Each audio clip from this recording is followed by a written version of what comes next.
Bonjour à tous, dans cette vidéo nous allons voir comment tracer la courbe représentative d'une fonction affine.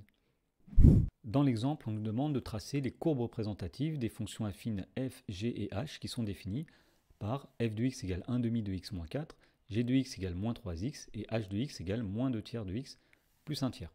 Alors rappelons la méthode pour tracer la courbe représentative d'une fonction affine, c'est-à-dire une droite.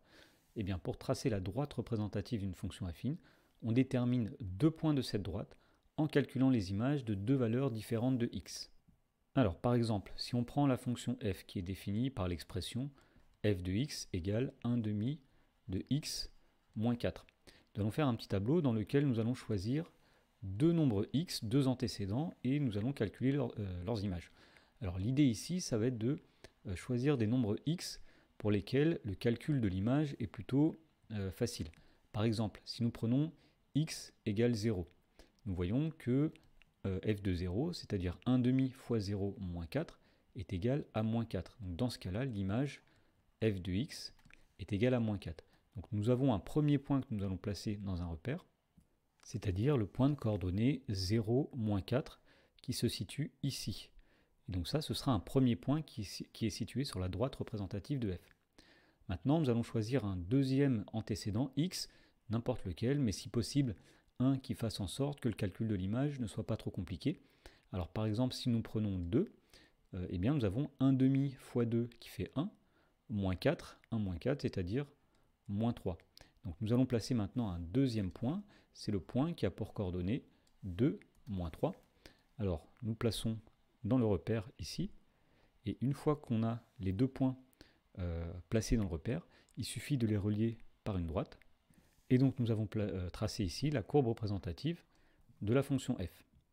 Maintenant nous allons tracer la courbe représentative de la fonction g qui est définie par la formule g de x égale moins 3x. Alors c'est une fonction qui est linéaire, mais le principe est le même que pour la fonction f. Nous allons choisir deux antécédents x, nous allons calculer leurs images, ce qui va nous donner deux points que nous allons placer dans le repère. Il suffira de relier ces deux points pour avoir la courbe représentative de g qui est une droite. Alors tout d'abord, on peut prendre x égale 0, et nous voyons que l'image de 0, moins 3 fois 0, ça donne 0. Donc nous avons un premier point qui est l'origine du repère, qui est le point de coordonnées 0, 0. Ensuite, nous allons prendre, alors par exemple, le point de coordonnées, le nombre x qui est égal à 1, ce qui va donner comme image moins 3 fois 1, c'est-à-dire moins 3, et ce qui nous donne le point de coordonnées 1, moins 3, qui est ici. Et donc lorsqu'on trace la droite qui passe par ces deux points, nous obtenons la courbe représentative de la fonction linéaire g. Pour finir, nous allons tracer la courbe représentative, la droite représentative de la fonction affine h définie par h de x égale moins 2 tiers de x plus 1 tiers. L'idée c'est toujours la même, on va prendre deux antécédents x, calculer leurs images, qui nous permettra d'avoir deux points dans le repère qu'on reliera par une droite et qui sera la droite représentative de h. Alors dans ce cas, il faut faire attention au choix de x pour avoir des points le plus précis possible dans le repère. Étant donné qu'il y a des fractions, il va falloir faire attention à ce qu'on prend pour x. Alors par exemple, si on choisit x égale moins 1, alors on va voir pourquoi le choix de x égale moins 1 est intéressant. Parce que si on calcule l'image de moins 1 par la fonction h, nous allons avoir moins 2 tiers fois moins 1 plus 1 tiers. Alors, moins 2 fois moins 1, ça donne 2. Nous obtenons donc 2 tiers plus 1 tiers, c'est-à-dire 3 tiers, c'est-à-dire 1.